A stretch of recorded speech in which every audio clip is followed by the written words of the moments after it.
اللہ جل مجدہ کریم کی ذات بابرکات کے لیے جو تمام جہانوں کا پالنے والا ہے، اللہ رب العزت کی حمد و ثنا کے بعد حضور تاجدار مدینہ تاجدار انبیاء، اللہ کے پیارے امت کے سہارے، رب کے محبوب دانائے وجود، مالک رکاب امم، فخر وجم، والی کون مقام، سیار لا مقام، سید انسجام، سرور زادہ رخام، واحد قربا شہنشاہ حسینہ، خدمائے دوران سر خیر زہرہ جمالہ، معصوم آمنہ احمد مصطفیٰ حضرت محمد صلی اللہ علیہ وسلم کے حضور ناز میں عقیدتوں، ارادتوں اور نیاز مندیوں کا خراج پیش کرنے کے بعد ذی وقار قابل صد احترام تشریف فرما معزز حاضرین، السلام علیکم ورحمۃ اللہ۔ چند باتیں آپ کے گوش گزار کر کے گفتگو سمیٹ لوں گا۔ دعا ہے اللہ حق بیان کرنے کی توفیق عطا فرمائے، قابل عمل باتوں پر ہم سب کو عمل کر کے زندگی کی راہوں کو درست کرنے کی توفیق عطا فرمائے۔ آج کی اس نشست میں میں یہ شخصیت کو موضوع سخن بنایا۔ ان کی دینی خدمات اسلام کے لیے بہت ساری ہیں۔ حضرت شیخ عبد القادر جیلانی رضی اللہ تعالیٰ عنہ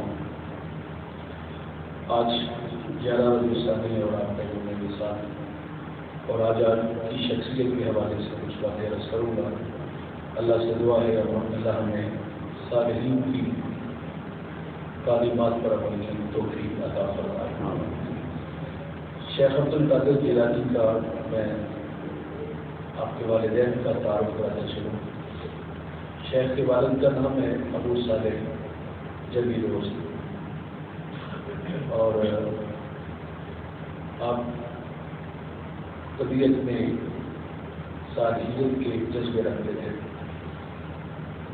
اب بستی سے دور چلے جاتے اور ویرانے میں جا کے اللہ کی عبادت میں لگ جاتے، چھوٹی بیٹھی ٹوٹی پھرتی، ستے آتے جاگتی، نام جپتی روتے کھپتی دے سر سراغتی، نام جپیا قرب ملتا نام دی کر پوری سام، شیشی وچ کستوری لے کر پھر ضرورت کاٹتی، دل یاد الہی میں مستغرق رہتا۔ آپ ایک دفعہ کہیں دور ویرانے میں تھے اور پاس جو سامان عزیز تھا وہ بھی ختم ہو گیا۔ چاروں طرف نظر اٹھائی تو قریب قریب کوئی بستی آبادی نظر نہ آئی، ہر طرف بھوک عالم تھا۔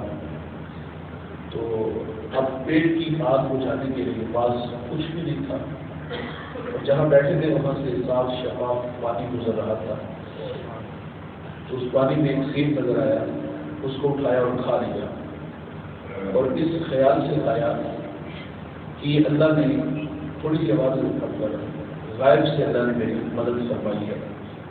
جب پیٹ کی آگ بجھی تو دل سے احساس نے روک لیا کہ یہ تو مال کتا تھا، اور گری پڑی چیز کا حکم یہ ہے کہ اس کو اس کے اصل مالک تک پہنچایا جائے۔ ایسی چیز جس کے ضائع ہو جانے کا اندیشہ ہو، خراب ہونے کا اندیشہ ہو، تو اس کو فوری صدقہ کرنا چاہیے۔ اور اگر آپ کو ایسی کوئی چیز ملی ہے، سونا ہے، چاندی ہے، روپیہ ہے، تو اس کو آپ اس کے اصل مالک تک پہنچائیں۔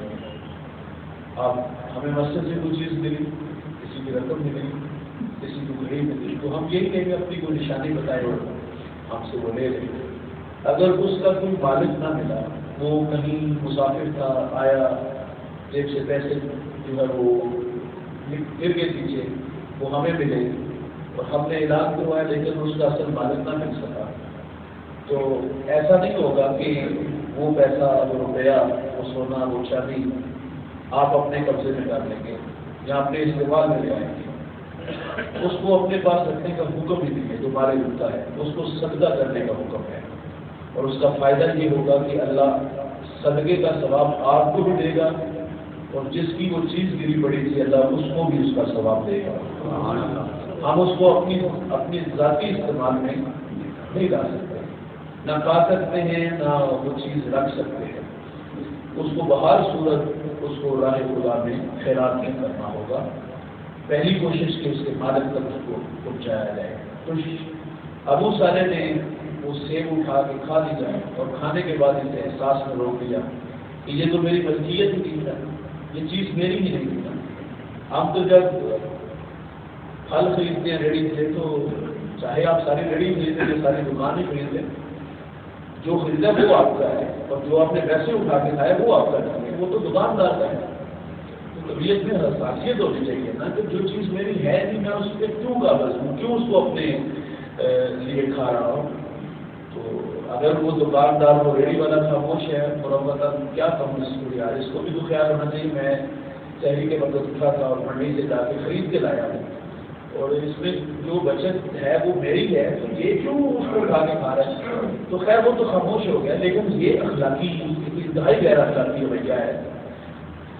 تو شیخ کے والد نے ابو صالح نے وہ ایک سیب کھایا اور پھر احساس نے آگے لیا کہ یہ سارے کام نہیں، یہ آپ کی ملکیت نہیں تھا. تو شرمندہ ہو گیا. اب معذرت کے لیے انہوں نے جس طرف سے پانی کا بہاؤ تھا اس طرف سفر شروع کر دی. کافی میل تک چلے تو ایک جگہ آپ نے کوئی جو ہے وہ شاخیں پانی میں ہوتا تک دیکھی، وہ سیبوں سے لدی ہوئی تھی. تو جان کے کسی بات سے ٹوٹ کر کے یہ سیب وہاں آیا ہے اور جو میں نے کھایا ہے. تو آپ نے باغ کے مالک سے ملاقات کی، ان کا نام عبداللہ سوری تھا اور وہ اللہ کے ولی تھے، ان کی پیشانی میں ولایت کا نور تھا. ملاقات کر کے ساری بات سنائی کہ میں نے وہ سیب کھا لیا ہے اور اب مجھے شرمندگی ہے، تو آپ جو سزا متعین کرنا چاہو میں حاضر ہوں. میں نے بڑھایا کہ 12 سال کہا میرے باغ کی باغبانی کرنا ہوگا، رکھوالی کرنا ہوگا. میں نے ایک سیب ہی تو کھایا ہے. ہم اگر دیکھیں تو سیب کے بدلے میں آپ سیب کی جو رقم ہے وہ دے لیں، یا سیب کے بدلے میں سیب لے لیں کہ جتنا مولوی صاحب سیب کا ہے وہ سیب واپس کرو، یا وہ اتنے کا تھا اتنی قیمت کا تھا وہ قیمت دے دو. یا تیسری چیز چلو درگزر کیا کہ چلو میں اپنی طرف سے معاف کرتا ہوں، یہی کہا جا سکتا ہے. لیکن انہوں نے کہا 12 سال یہاں اس کی رکھوالی کرنا ہوگی. اور انہوں نے پھر 12 سال بعد کی بات مانی. ایک دفعہ عبداللہ سومی نے کہا بیٹا جب باپ سے سیب توڑ کے لاؤ، تو جب لائے تھے کچھ بچے کچھ پکے تھے تو کہا اتنے سال ہو گئے ہم کام کرتے ہوئے آپ کو یہ بھی نہیں پتا کچے اور پکے کتنا بھی ہوتے. اور میں جب سے وہ سیب کھایا ہے کبھی نظر اٹھا کے اوپر دیکھا ہی نہیں ہے. وہ بڑے لوگ تھے اور محتاط ہوتے ہیں. اچھا ان کی باتیں بات تک ہم سنتے سناتے ہیں نا تو عقل قبول نہیں کرتے. ہم کہتے ہیں کہ وہ کسی دنیا کی مخلوق تھی. جب ہم اپنے رویے دیکھتے ہیں نا، خود کو دیکھتے ہیں اور ان کا عمل دیکھتے ہیں کہ وہ کتنے بڑے لوگ تھے، تو لگتا ہی نہیں کہ وہ اس دنیا کی مخلوق تھے. تو کہا اس کے بعد کبھی نظر اٹھا کے تھے 12 سال باپ کی رکھوالی کی. اور دوسری سزا دوسری شرط کیا ہے؟ تو کہا کہ میری بیٹی ہے اس سے نکاح کرنا ہوگا. کہا میں تیار ہوں، لیکن کہا سن لو میری بیٹی دیکھ نہیں سکتی، میری بیٹی یعنی آنکھوں سے اندھی ہے، سن نہیں سکتی، سماج کا شور نہیں ہے، بول نہیں سکتی، اس کے پاس نظمیں نہیں ہیں، چل نہیں سکتی، قدموں میں طاقت نہیں ہے، اس سے نکاح کرنا ہوگا. یہ 3-4 چیزیں بیان کی. گردش ایام نے اسے اللہ بہرا واحد کر دیا، اس سے نکاح کرنا ہوگا. تو ابو صالح جو ہے وہ اس بوڑھے آدمی دین سے کہہ سکتے ہیں کہ حضرت مانا کہ سیب کھایا لیکن اتنی بڑی سزا بھی تو مانا دو. یا یہی کہہ رہے تھے کہ مولوی صاحب آپ 12 سال اور میرے کو لڑانا رکوانے کا رہا ہو، لیکن اتنی بڑی سزا نہ دو. کس سے من کی بات کریں گے، کس سے دل کے نظریں کریں گے؟ ظاہر ہے بندے کا جی بھی تو چاہتا ہے نا کسی کو اپنی بات سنانے کو، کسی کی بات سننے کو. انسان کا زیادہ وقت یا تو کاروبار میں گزرتا ہے یا پھر گھر میں گزرتا ہے. تو گھر میں اگر جس کے ساتھ آپ کا نکاح ہوا ہے وہ آپ کی طبیعت کی نہیں ہے، مزاج ہی نہیں ملتے، تو مجھے بتائیے کہ زندگی کتنی مشکل ہوتی ہے. یہ مائک بدلا جا سکتا ہے، یہ کرسی بدلی جا سکتی ہے، ٹیبل بدلا جا سکتا ہے، گاڑی گھر بدلا جا سکتا ہے. اسے نہیں ہم بدل سکتے. اس نے آپ کے ساتھ ہی رہنا ہے، اور جو آپ کا ساتھ ہے وہ آپ کی طبیعت کے مطابق نہیں ہے، مزاج نہیں ملتے. یہ جو بات کہہ رہا ہے پتر ایک ساڑھی مرضی نہیں کرنا چاہیے، ایک اپنی مرضی نہ کروا لیں، اس کا کیا مطلب ہے؟ یہ کوئی کھیل ہے؟ انتہائی معذرت ہے کہ اس کا کیا مطلب ہے ایک ساری مسجد ایک اپنی مسجد ہے؟ بھائی وہ چاہتا ہی نہیں وہاں شادی کرنا چاہتا، اس کی طبیعت ہی ملتی ہوگی، اس کا میلان ہی نہیں اس طرح، تو آپ کیوں اس کو پابند کر رہے ہیں؟ تو آپ جانتے کتنے بیان ہوتے ساری زندگی جو بہن بھائی رکھنا چاہتی ہے یا بھائی بہن کو رکھنا چاہتا ہے وہ بھی رشتہ نہیں رہ سکتے، اور نتیجہ پھر جو آپ ہوتا ہے وہ آپ لوگوں کے ساتھ میں اکثر گھر جو ہے وہ بستے نہیں ادھر ہی جاتے، تو اولاد کو پابند نہ کیا کرے، اولاد پہ اتنا وہ اپنا جو حق ہے نا وہ نہ جتلایا کریں کہ اولاد کے احترام مجبور ہو کے کر تو رہے گی لیکن ساری زندگی وہ کانٹوں کی زندگی گزرے گی، طبیعت ہی نہیں ملتی تو کیسے اس کے بعد وقت گزارے گا؟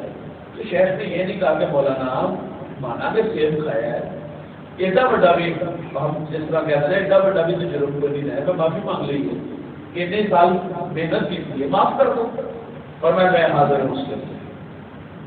نکاح ہوا اور آپ مجھے روسی مل گئی، جو حلیہ آپ کے سسر نے بتایا تھا اپنی بیٹی کے بارے میں، اس حلیے کی خاتون اندر نہیں تھی، جو خاتون اندر تھی اس کی آنکھیں روشن تھی، اس کے پاس سماج بھی تھا، اس کے پاس نغمے بھی تھے، وہ چل بھی سکتی تھی، وہ بظاہر بدصورت بھی نہیں تھی، خوبصورت تھی۔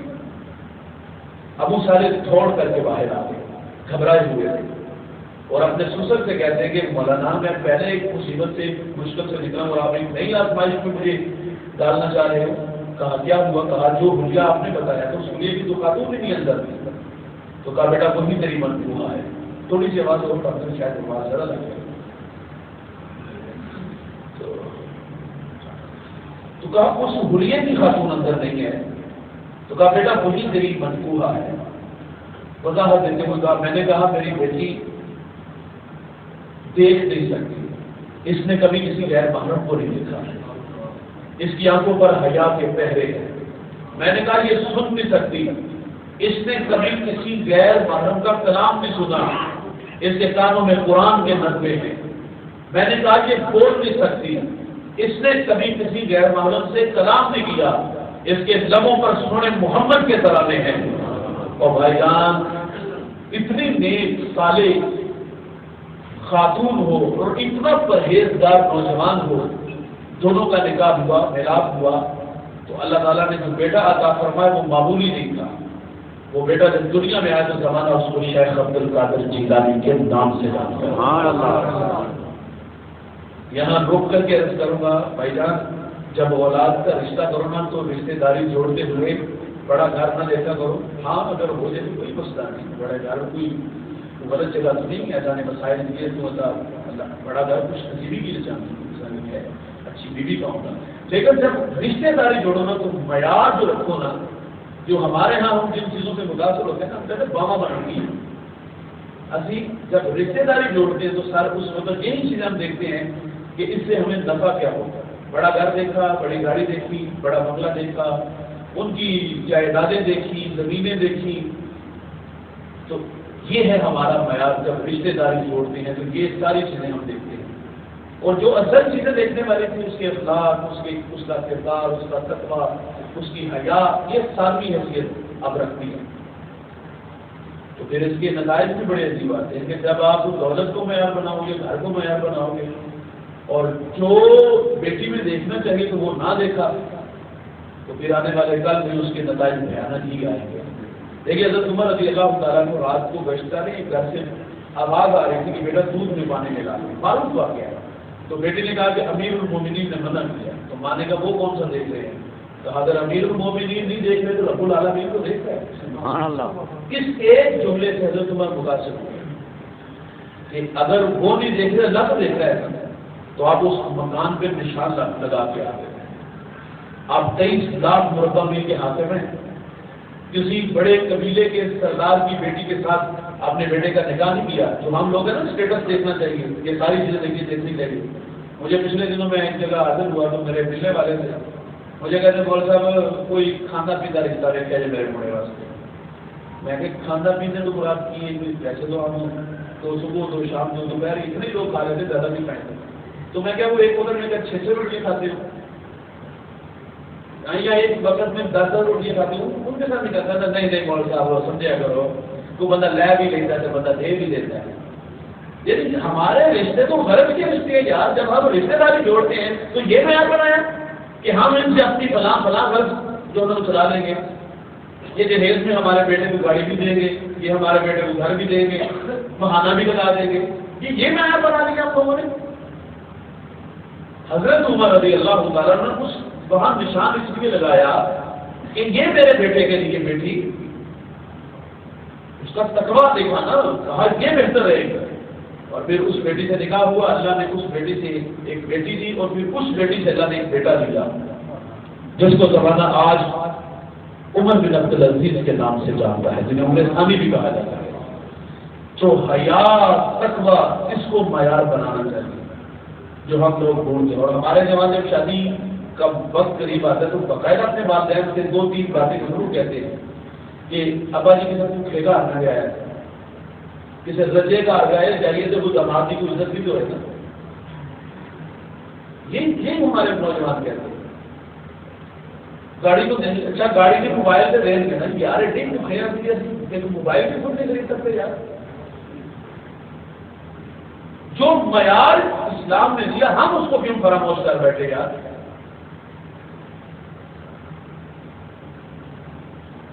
عرب کا ایک بہت بڑا نام ہے ابو اسود الدولی, اور آپ ایک دن اپنے بچوں میں بیٹھے ہوئے تھے, کہا بیٹا میں نے تمہارے اوپر 2 احسان کیے ہیں, ایک ولادت سے پہلے ایک ولادت کے بعد. کہا ولادت کے بعد والا احسان تو سمجھ میں آتا ہے نا کہ آپ نے اچھی تعلیم, اچھی غذا, ہمیں دنیا کی ہر نعمت سے نوازا, یہ احسان تو ہم سمجھتے ہیں. جب تھے ہی نہیں تو احسان کیسا, وجود ہی نہیں تھا, ہم دنیا میں نہیں آئے تھے تو احسان کیسا. تو کہا بیٹا میں شاعر ہوں اور شاعر حسن دیکھنے میں دلیر ہوتا ہے, اور میں نے جب نکاح کیا تو اس بات کو پیش نظر ہی رکھا کہ اس خوبصورت خاتون کا انتخاب. کہا میں نے ایسی عورت کا انتخاب کیا جو کل کو آنے والے کل میں تمہارے لیے اچھی ماں ثابت ہو سکے. یہ میرا احسان ہے تمہارے اوپر کہ میں نے تمہارے لیے اچھی ماں کا انتخاب کیا, مجھے اچھی بیوی ہو تمہارے لیے انتخاب کیا. اولاد کو دیر دینا تھا. میرے نبی فرماتے ہیں گندگی کے ڈھیر پر اگے ہوئے سبزے سے بچو. عرض کیا حضور اس سے مراد فرمایا ایسی عورتوں کا وقت انتخاب کرنا جو حسن و جمال کے لحاظ سے دوہراتا ہو اور کی اولاد کی اچھی نہ ہو.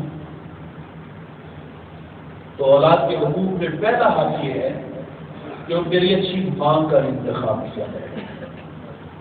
یہ نیپولین نے کہا تھا اچھی مائیں دو میں تمہیں اچھی قوم دوں گا.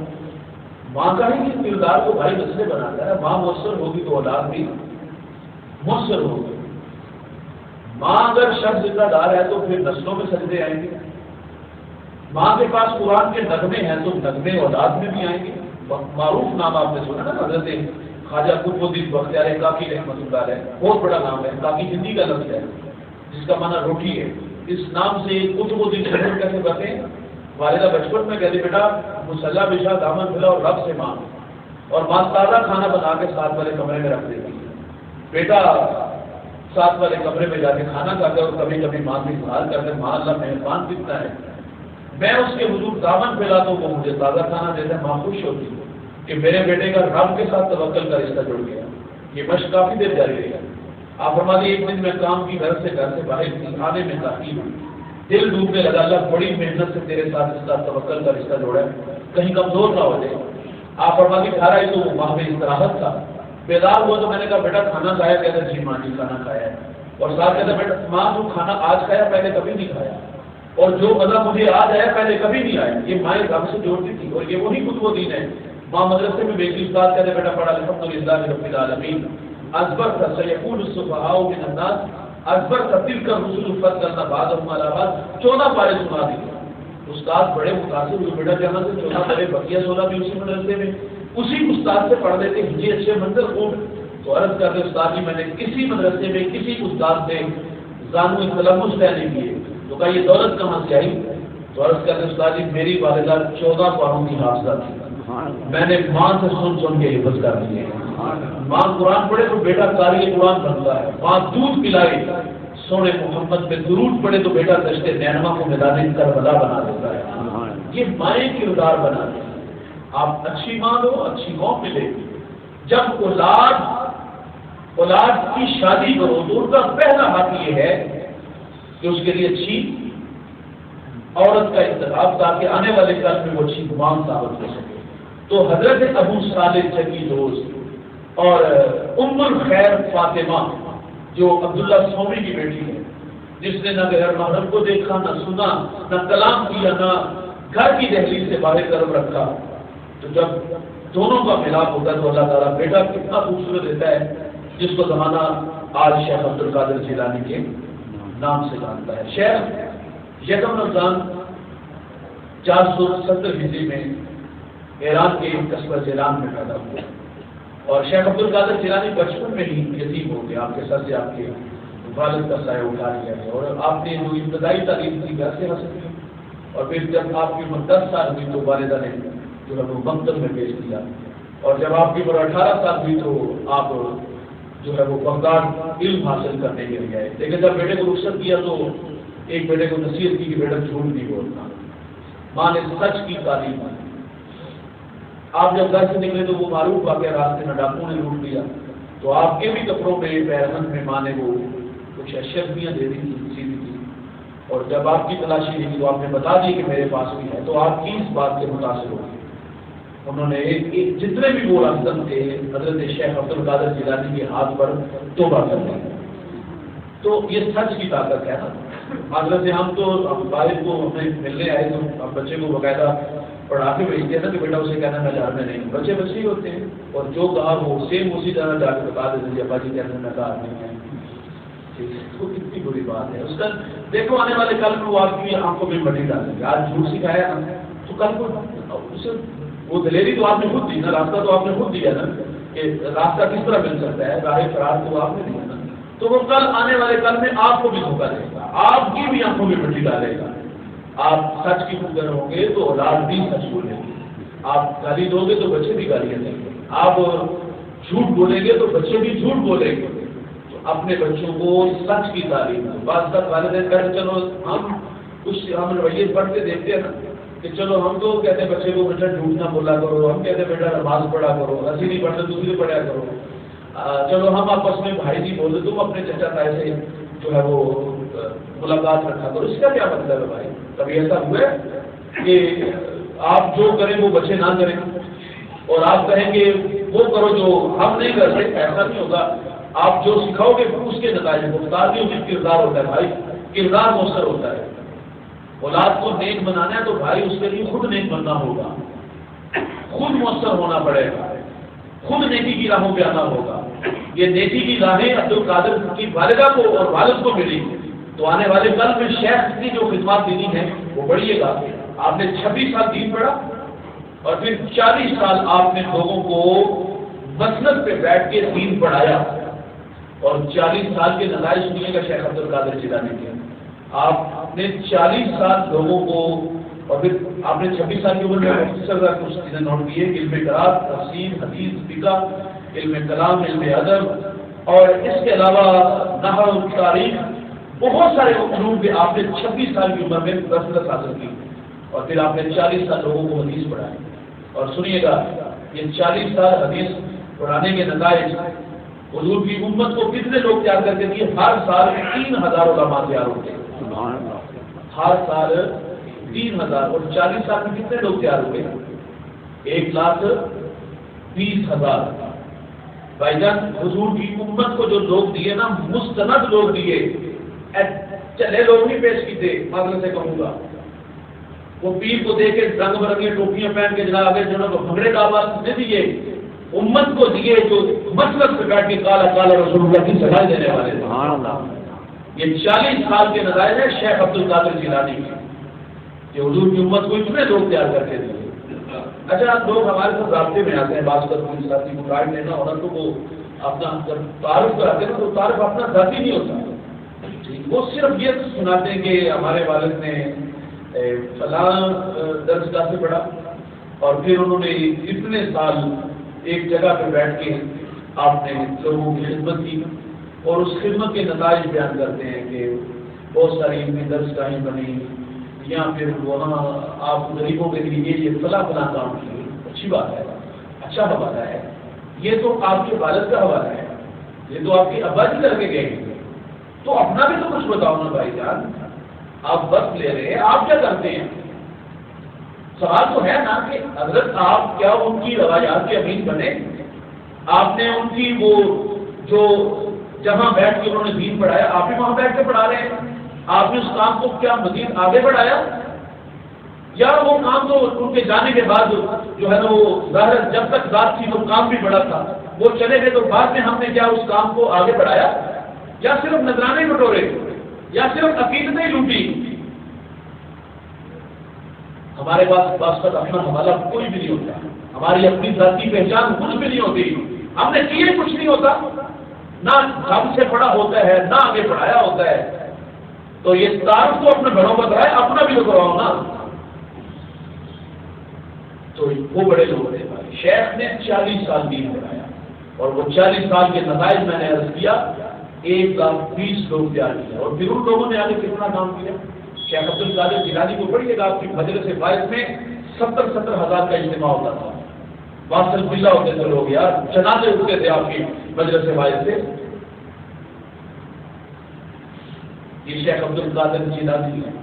اور یہاں میں ایک بات عرض کرتا چلوں، کچھ لوگ جو ہے نا وہ بڑے چڑھتے ہیں اس بات سے، ایک 11ویں کتنے لکھی بھائی ہم کو فرض کہہ رہے ہیں، واجب کہہ رہے ہیں، سنت کہہ رہے ہیں، محتاج سے نہ ہے، ہمیں جائز ہے، کوئی حرج نہیں۔ دیکھیے ہم درس قرآن کا یہاں آغاز کر رہے ہیں، عابد بھائی، یاسر بھائی، اس کے علاوہ بھائی ذوالفقار، دیگر لوگ جو اس مسجد کے معاملات کو دیکھتے ہیں وہ یہاں درس قرآن شروع کرتے ہیں، اور وہ اپنے جانے کے بعد اپنے بچوں کو بھی کہتے ہیں بیٹا اس کام کو جاری رکھنا، یہ اچھا کام ہے، اس کو باقی رکھنا۔ بعد میں ان کے آنے والے دوست احباب ہم کو باقی غلط کیا ہے بھائی، درس قرآن دے رہے ہیں۔ تو شیخ ہر چند کی 11 تاریخ کو لوگوں کو جمع کرتے اور درس قرآن دیتے، درس حدیث دیتے، لوگوں کو دین پڑھاتے، دین سکھاتے۔ اور وہ ایک دن جو مختص تھا اس کے نتائج کر رہا ہوں، 70 ہزار کا اجتماع ہوتا تھا، لوگ واصل بلّہ ہوتے تھے، جنازے اٹھتے تھے۔ عجیب وہ غریب باتیں ہمارے سامنے آتی ہیں۔ اچھا ہاں، یہاں ایک میں یہ بھی عرض کرتا چلوں، انہوں نے تو لوگوں کو جمع کیا اور جمع کر کے لوگوں کو قرآن پڑھایا، لوگوں کو حدیث کا علم دیا۔ تو اگر ہم آج ہر ماہ 11ویں کا ختم گزرائیں، 11ویں کے دن لوگوں کو جمع کریں، دیگیں چڑھائیں اور نماز نہ پڑھے، یعنی دیکھ رہے نہیں نماز جو لوگ دیکھ چڑھ کے اور نماز نہ پڑھی جائے، تو پھر ہمیں دیکھنا ہوگا کہ انہوں نے تو 40 سال عشاء کے وضو سے فجر کی نماز پڑھی ہے، انہوں نے تو 15 سال ہر شب میں ایک مرتبہ قرآن مجید کی تلاوت کی ہے، تو پھر ہم دعوے محبت میں کمزور نہ نکلے۔ یعنی 11ویں قضا نہ ہوئے، نماز قضا ہوتی، نماز تو فرض عین ہے۔ تقاضا تو یہ تھا کہ نماز تو قائم رہتی نا بھائی، باقی رہتی ہے، وہ تو وقت میں پڑھی جاتی ہے۔ تو علی پہ بگڑے ڈال لیے، نہ نماز کی بوجھ، نہ پیر صاحب کو، نہ مریدوں کو، تو پھر یہ ان کی تعلیمات نہیں ہے۔ وہ لوگوں کو جمع کرتے تھے اور جمع کر کے لوگوں کو اللہ رسول کی باتیں سناتے تھے، اور ان کے نتائج میں نے عرض کیا، واصل بلّہ لوگ جنازے وہاں سے اٹھتے تھے، ایسا خوف الہی پیدا ہوتا تھا۔ تو یہ شیخ عبد القادر جیلانی رضی اللہ تعالیٰ عنہ کی 40 سال کی بیوی خدمات ہے۔ آگے سنیے گا، شیخ عبد القادر جیلانی کی طبیعت میں اللہ نے ایک چیز بڑا رکھا تھا، اللہ اکبر۔ آپ ایک دفعہ سفر میں تھے تو کچھ بچے کھلے میدان میں کھیل رہے تھے، گزرے تو انہوں نے آواز دے کہ شیخ کو قادر سنیے گا، رکیے گا، میری بات سنیے گا۔ رک گئے، بچے نے جیب سے پیسے نکالے، کہا یہ سامنے جو ہے وہ مٹھائی والی دکان ہے، مجھے لا دیں۔ حضرت نے وہ پیسے پکڑے، جانے لگے تو مجھے ایک اور بچے نے آواز دی، بابا جی میرے بھی پیسے لے لیں، مجھے بھی لے دیا۔ تو یعنی اتنا بڑا آدمی اور کہے کہ میں یہ کام کروں، تو خیر آپ کا جو مزاج تھا طبیعت میں بھی جذب بڑا تھا۔ اور پھر دوسری بات سنیے گا، شیخ خدمت خلق کے بھی جذبے رکھتے تھے، اللہ اکبر۔ شیخ حج کے لیے جا رہے اور ایک بستی میں آپ نے رک گئے، اور اس بستی میں آپ کے بہت سارے عقیدت مند تھے، لیکن آپ نے اس گھر کا انتخاب کیا جو اس بستی کا سب سے غریب آدمی تھا۔ عموماً تو غریبوں کو تو کہہ دیا جاتا ہے کہ حضرت مصروف بڑے ہوتے، ٹائم نہیں ہوتا، اور امیر آدمی جناب بس پیغام بھیجے تو وہاں سارے کام چھوڑ کے تشریف لے جاتے ہیں، ظاہر ہے وہاں سے نذرانہ جو باہر ملنا ہوتا ہے، تو یہاں سے بیچارے بچہ مل جائیں، اس کی عقیدت کا کوئی ظاہر مر بھی تو نہیں نہ پڑتا۔ شیخ نے اس گھر کا انتخاب کیا جو سب سے غریب تھا، اور پھر لوگوں نے بہت سارے نذرانے آپ کو پیش کیے، نیاز پیش کیے۔ آج ہم نے اپنے بڑوں سے سیکھا ہے کہ نذرانہ کیا ہوتا ہے، امیروں سے لوگ اور ایسے غریب خوددار تلاش کرو جو اپنی عزت نفس کو مجروح نہیں ہونے دیتے، وہ نذرانے ان غریبوں میں تقسیم کرو. یہ نہیں کہ امیروں سے ملو، غریبوں سے ملو، بیواؤں سے ملو، یتیموں سے ملو اور اپنی کوٹھیاں اور اپنے بنگلے بناؤ. یہ نذرانہ نہیں بھائی. شیخ کو بہت سارے لوگوں نے نذرانے پیش کیے، نیاز پیش کی، اور جب آپ وہاں سے آگے رکھتے سفر باندھتے جو بھی ملا تھا، کل تک تو وہ غریب اس بستی کا سب سے غریب تھا، وہ نذرانے اتنے لوگ دے کے گئے کہ اگلے دن وہ اس بستی کا امیر آدمی بن گیا. جو کچھ تھا سب کچھ آپ ہوگا اس غریب آدمی کو دے کر کے آگے چلے گئے. تو نذرانہ امیروں سے لے کر غریبوں میں دینے کا نام نذرانہ ہے.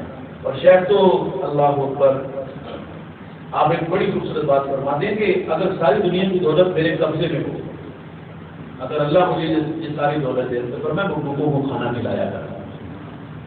بھوکوں کو، یہ بہت بڑا عمل ہے بھائی، بھوکوں کی خدمت کرنا. اور کسی نے باجدید بستامی رضی اللہ تعالیٰ نماز جمعہ پڑھتے ہیں، بقیہ نماز پڑھ کے کوئی نکلتے ہیں تو ایک بندہ پیچھے چل پڑا کہ میں دیکھوں ادھر جاتے کہاں ہیں. ظاہر ہے نمازی بڑے بڑے حضرت بھی ہوتے ہیں، بچے بھی ہوتے ہیں ماشاء اللہ، میں بات کر نماز ناراض بھی ہو جاتے ہیں. تو کچھ لوگ ٹو میں ہوتے ہیں نا کہ مولوی یہ ٹائم نہ لے کے وہ نہیں آیا تو فرق پڑ گیا، مجھے بھی کوئی چلا گیا باقی نماز نہیں پڑھتا، یا یہ پہلے کیوں نہیں آگے بیٹھے. ظاہر پابندیاں لگاتے ہیں نا، وہ کہتے ہیں 15 منٹ پہلے آئے 15 منٹ بعد میں جائے. سب لوگ چلے جائیں تو لائٹیں بھی بند کرے، پنکھے بھی بند کرے اور دروازے بھی بند کرے. بعض لوگ یہ بھی پوچھے بولتے لیٹرینا کیوں نہیں صاف ہوگا. بھائی آپ نے ملازمت رکھے اس ادے پہ کھڑا کیا اور ذکر بھی کرتے ہو صاحب. تو خیر کچھ لوگ ٹو میں ہوتے ہیں نا کہ مجھ سے جانے کس طرح. بھائی جیسے مسامی باہر نکلے تو ایک دکان پہ رکے، وہاں سے نان اور کباب لیا اور وہ کہتے تھے لوگوں کو صبر کی تعلیم میں تو خود صبر کر نہیں سکے. وہاں سے نان لیا اور باہر چلے گئے بستی سے باہر. وہ پیچھے پیچھے جنگل آیا گیا، جھونپڑا دیکھا، وہاں داخل ہو گئے اور یہ کان لگا کے سن رہا ہے. وہاں ایک اپاہج آدمی تھا، نابینا تھا. ایک دو سے معذرت کی کہ میں لیٹ ہو گیا، جمعہ تھا، اور کہا میرے آنے میں تاخیر ہوئی، مجھے معاف کر دینا اور یہ کھانا قبول کر لو. اور بھائی عزیز فرما دے آج میں جو کچھ بھی ہوں نا، یہ خدمت خلق کی وجہ سے اللہ نے مجھے دنیا میں عزت اور اعزاز عطا فرمایا ہے. کھانا کھلانا بھی بہت بڑا عمل ہے، اور کھانا بھوکوں کو کھانا کھلانا چاہیے. رجے کو رجے کھوا رہے ہیں تو اور کچھ تو ہو ہی گیا. تو شیخ عبد القادر جیلانی فرماتے ہیں میرے پاس دولت ہوتی تو میں ساری دولت بھوکے لوگوں کو کھانا کھلانے میں صرف کر دیتا. اور شیخ عبد القادر جیلانی کا یہ مزاج تھا کہ جب یہ سردی کا موسم آتا تو آپ غریبوں کے گھروں میں جن کے پاس بستر نہیں ہوتا اس کے گھر میں بستر بھیجتے. اور اگر کسی بیوہ کی بیٹی بالغ ہو جاتی، جوان ہو جاتی تو آپ اس کے نکاح کے لیے اس کے گھر میں رقم بھیجتے اور اس کے لیے آسانیاں پیدا کرتے. اللہ تعالیٰ سے دعا ہے، اور بھی بہت ساری باتیں وقت سمجھ گیا. اللہ ہمیں شیخ عبد القادر جیلانی رضی اللہ تعالیٰ کی تعلیمات پر عمل کی توفیق عطا فرمائے.